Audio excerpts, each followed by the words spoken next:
Hi, this is Possibilities. My name is Cecil Walker. And I am Adam Froer. And today we're talking about the keys to creating meaningful relationships.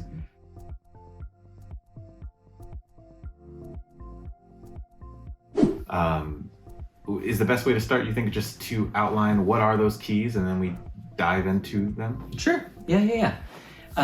So we spent a little bit of time kind of thinking about this idea, thinking about our work as couples and family therapists. And so many of the people who come in say, I want my relationship to be better. And so we spent a lot of time thinking, what are the components, what are the key factors of meaningful relationships?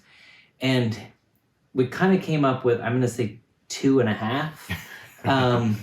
And this obviously really boils it down. I think you could really blow these up and have, a list of 10 things, but we really tried to hone in on a few things. And so I'll say the 2 things and I'll give the half a thing as well. But we kind of talked about, one is finding value or worth in the other person within the relationship. So when I try to look at somebody else and I see, what do they have? What do they offer? Who are they that I find valuable, that I find worthwhile?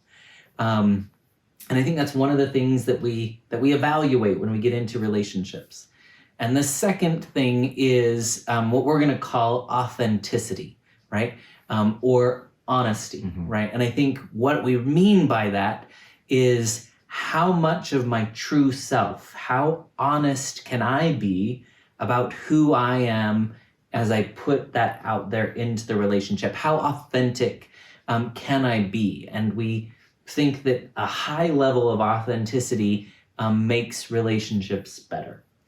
And then if I go into the half a thing, I don't know if you can have half of a component, but nonetheless, that's what we're going to go with.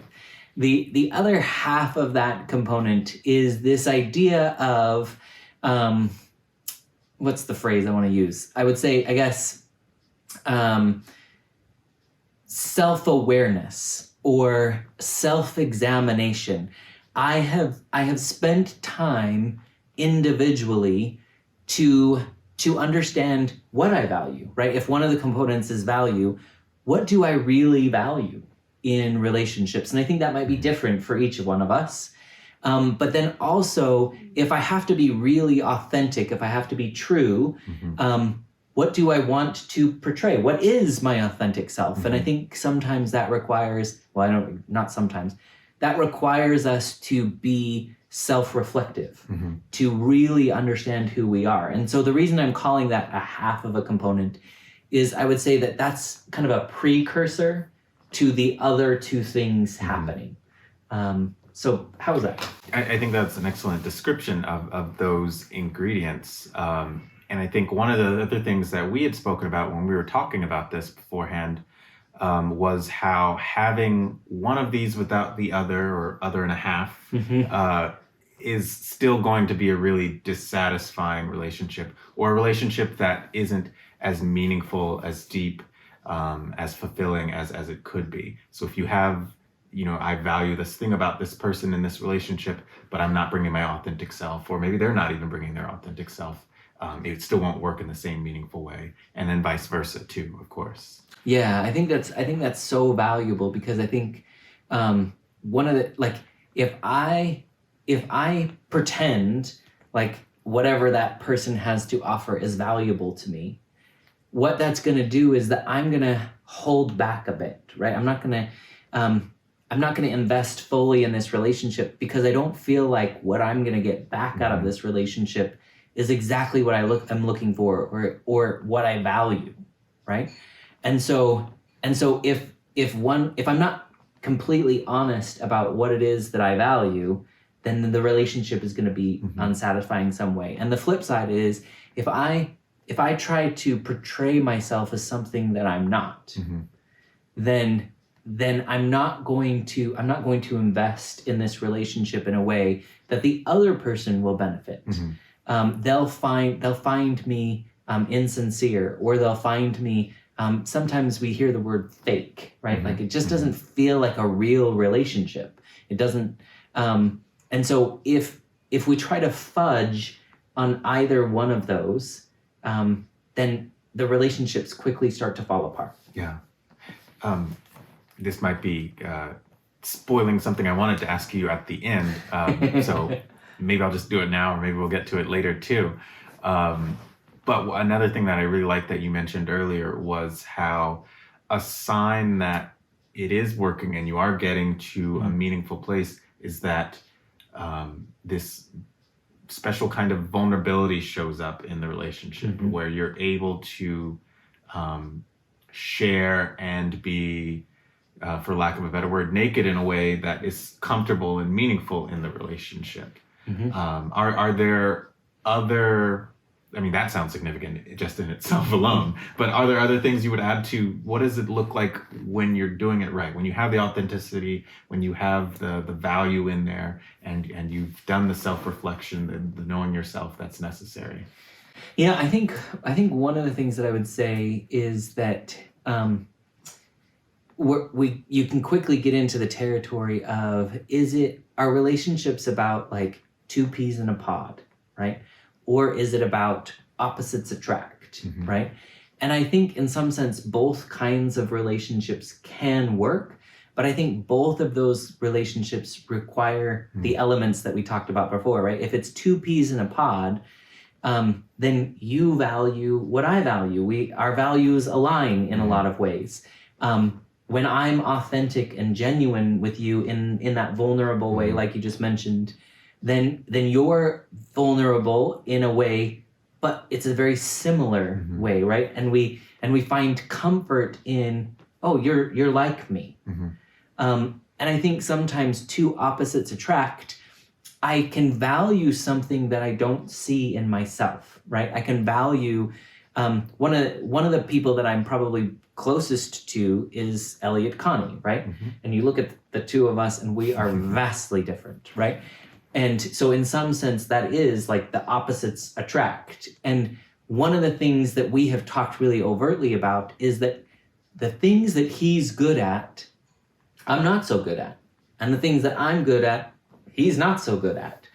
And we value the difference. We value in saying, you know what? You can do something that I can't do, and that's beneficial to me. I can, in some sense, together we make more than we individually are separately. But vice versa, in order for that difference to be valuable to us, both of us have to be completely authentic about, this is where my strengths are, this is where my weaknesses are. It looks like your strengths can compensate for my weaknesses. So there is something really important about authenticity to say, if we're going to be opposites that can fit together, we better be completely honest about what we are like, or else it could lead to conflict instead of value. Yeah. So it's more than just accepting the differences. It's going beyond that and valuing the differences, valuing how the pieces fit together. Yeah. And one of the ways that I see that pop up in therapy, in couples work, and like even family work that I've seen is people will start to talk about, and I think this is one of the things that's always really interesting in like pop psychology is like the love languages, right? Like how to really speak to someone, validate someone, let someone know you care about them in a way that is really understandable to them, that's most effective to them. And some element of that always pops up, I think, in relational work is how do I want this person to do the things that let me know that they care about me, that lets me know that they really value the things that they see in me, even if it's so different from what they are, even if the things that they need to do to show me that aren't what they would naturally do. And so I guess the question that I have for you that comes from that is how do you get to a place of being able to see the value in the difference? That's a really hard question, but is how do you get on board with there's something really, really important there, and I need to act on that? I think that is a really hard question. I think it's different each time, I think, because each each partnering of people is different, right? So the way that Elliot and I were able to overcome that is probably different than the way that I do that with somebody else who's quite different from me. But I guess if I were to highlight some hallmarks, I would say the valuing difference gets easier when we are willing to expose ourselves to difference. And so I think that goes back to kind of that precursor element of like knowing me, knowing myself, right?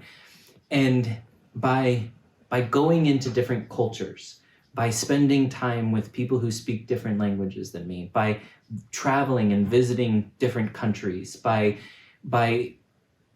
spending time with people who I don't just naturally run into in my everyday life, right? That teaches me, first of all, that my perception isn't the only perception. That no matter what is happening, people are going to view it differently than I view it. And so I think that's the first thing that happens is we have to expose ourselves just to difference in order to even get to a place of, can I value that difference, right? And so I think part of what we have to do is just be open to experiencing difference. Once we've experienced a bunch of difference, then we can start to align it and to say, is that difference something that conflicts with my values? Or is that something that could potentially complement my values, right? And I think that, again, so that's kind of the precursor of that self-evaluation part. Once that happens, I think sometimes it can gel in a couple of ways. I think one of the ways is curiosity, right? I see something or I experience something totally different than me, and I get curious about it, and I start to wonder, like, how can they behave that way? How can they believe that way? And so that curiosity starts to fuel like a desire to know more. So I think that's one avenue to get there. I think another avenue is to say, like, I need to be taught, right? So I like a desire to learn. And I think sometimes when we experience difference, then we say, I never imagined that could be your take.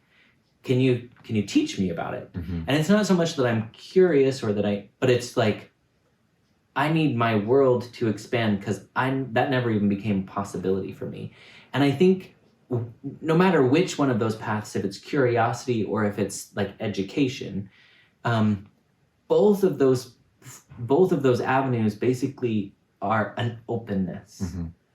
And so I think an openness to have your world expanded, that can lead to a place of value. I can see that it's different. I probably would never do it the way that you do it. But I can see that that's a valuable way of being. And once I can see that it's a valuable way of being, then I can appreciate that it could add something to my life. If it's valuable and I have something that's valuable, two valuable things, although different, are better than one valuable thing. Yeah. You can let me know if you disagree with this or not, but it sounds like there's skill to this. The experience in this makes a difference. The way that you respond to your experiences make a difference. And that if you put in some of that kind of work to find the curiosity to experience, to have the openness, to have these conversations even within yourself, with yourself, that you could get better at building meaningful relationships with people. Does that sound accurate to you? Yeah, it does. One of the words that we kind of were talking about also before was this idea of intentionality, right? And I think that what you're getting at is like, I could be intentional about developing the skills that would help me to have meaningful relationships. And so, I think it is something that you could easily practice. And it sounds like you kind of buy into that as well, which leads me to a question. And my question for you is, so if this is something that you could practice, that you could develop, how do you I don't know how to phrase it except for like, how do you decide, or how do you know what kinds of relationships you want to gravitate, or what relationships you value, when it's okay to be authentic? How do you know that?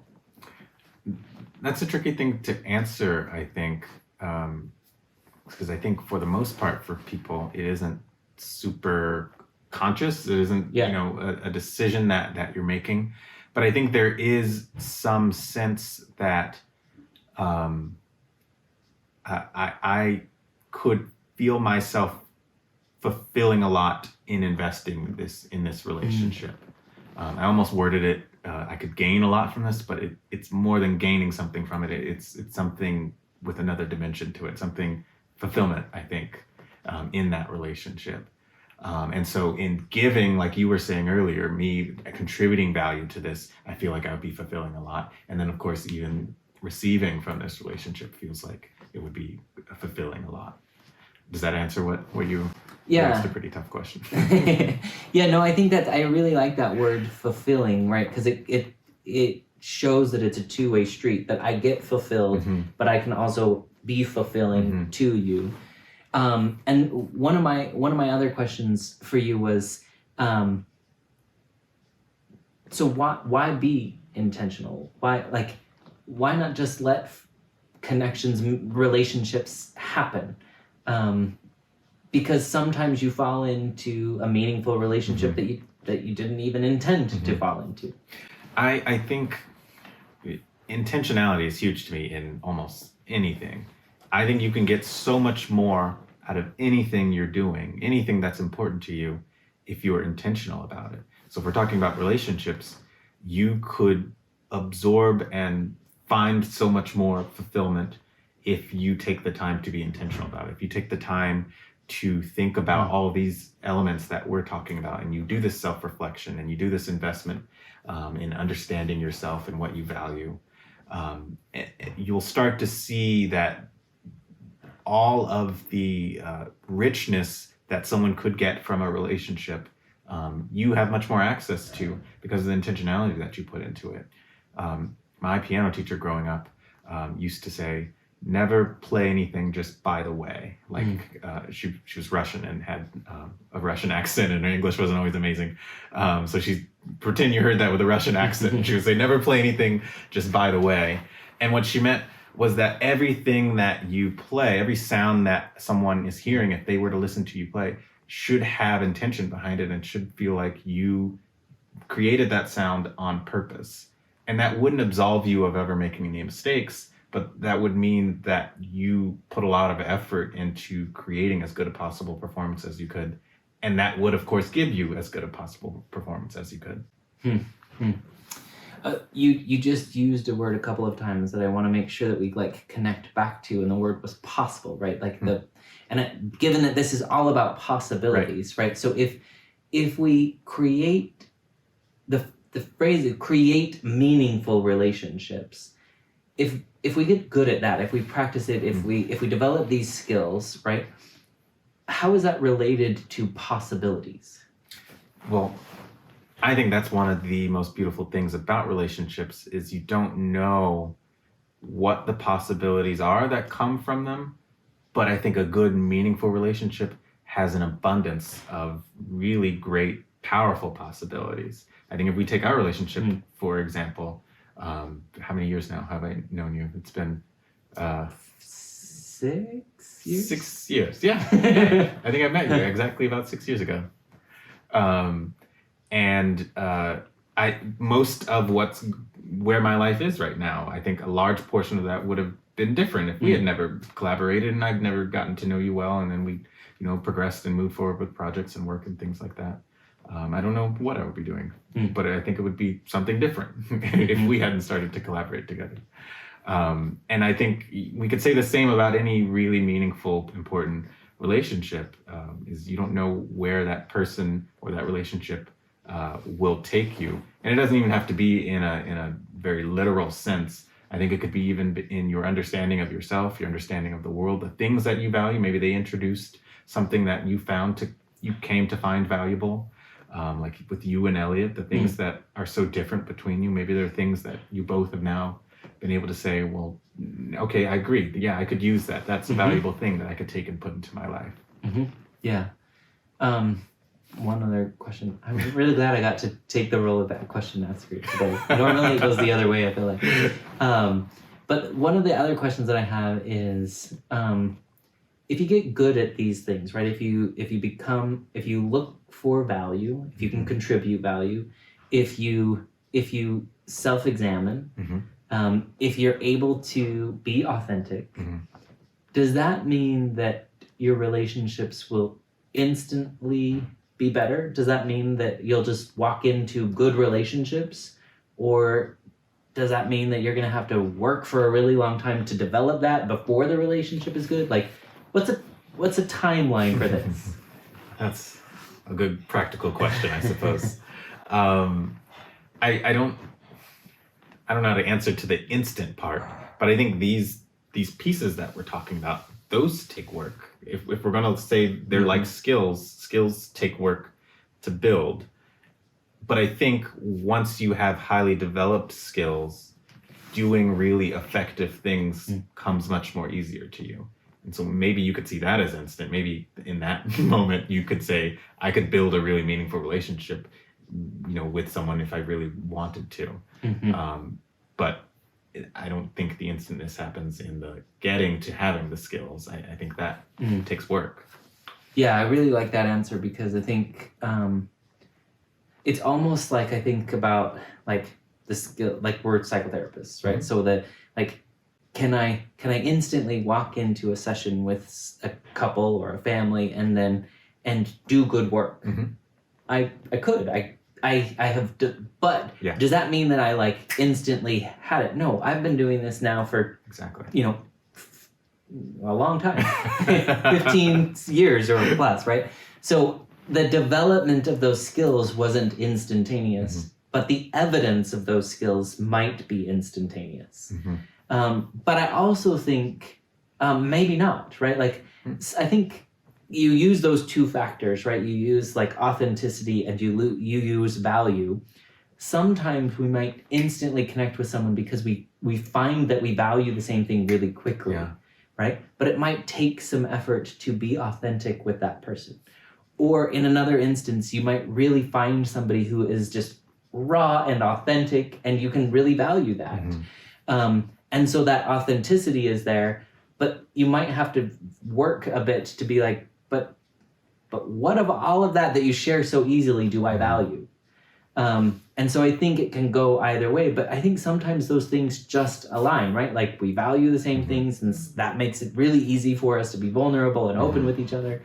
And so I don't think that even though we can boil it down to these couple of factors, that means that every relationship is going to pan out exactly the same. I think sometimes it takes some effort, some work to get those factors to align within a given relationship. Yeah, I totally agree with that. And that brings me to something I don't think we've talked about yet, but is really relevant is, you do all of this, you do all the work that it takes, you invest in these skills, you find this openness that's even necessary. What does it look like when you have a meaningful relationship? What's all this work for in the first place? What's the prize that someone who is trying to attempt to build all these things going to get? I think I'm going to go back to that phrase that we've used a couple of times of like creating meaningful relationships. And I think part of it is that it's a creation, right? I think just like art, just like music, just like architecture, right? There's something about the creation of something that's meaningful. You take materials that weren't together and you put them together, and now there is something valuable about that. There's something new that we can appreciate. And I think that's the same thing with relationships. It's like it's two seemingly random people who come together and there's a creation of something different that's valuable, that in and of itself is an entity. But I think meaning, right? I think when we have worthwhile, to use your word, fulfilling relationships, that adds meaning to our lives. It gives us a new purpose, right? Like I live my life in a certain way so that I can contribute to you. You live your life in a certain way so you can contribute to me. I'm willing to sacrifice or give up what I want in order to make your life better. You're willing to make my life better. It changes my identity of, instead now of just being this singular person, now I am a friend, or now I am a partner, or now I am a parent, and so I think meaning, it adds a layer of meaning. Each relationship that we have changes the meaning of who I am. So I think when we use that phrase, creating meaningful relationships or creating meaningful connections, there's value in creation. There's change in meaning simply by putting two people together, and when that relationship is equally beneficial, there's that meaning is so positive. I hope I'm not overinterpreting what you said, but what I took from that was something I think really beautiful, is that by contributing to these and investing in and experiencing these really fulfilling relationships, you get to fill in your identity with components of this. You get to evolve yourself even every time that you find yourself going through these really fulfilling relational experiences. And when I hear that, I can only imagine that what comes out the other end is a more complicated, eloquent, maybe eloquent isn't the word, but yourself on a higher level. Like you must be a better version of yourself for having had these relationships. Yeah, absolutely. I think that's why oftentimes we hear that phrase of like, human beings are relational beings, right? And that it seems to be built into our DNA that we just gravitate to being together. And I think that that when we're satisfied with the people that we're together with, I think you're right. It fills in our identity. Now, again, to kind of use those, like, I can only be a father if I'm in a relationship with a child. I can only be a husband if I'm in a relationship with a wife, or I guess, or another husband, with another person. So oftentimes our identity is who we are connected to. Yeah. And I think what kind of corroborates that is a lot of the things that people ask for in therapy have some relational element to it.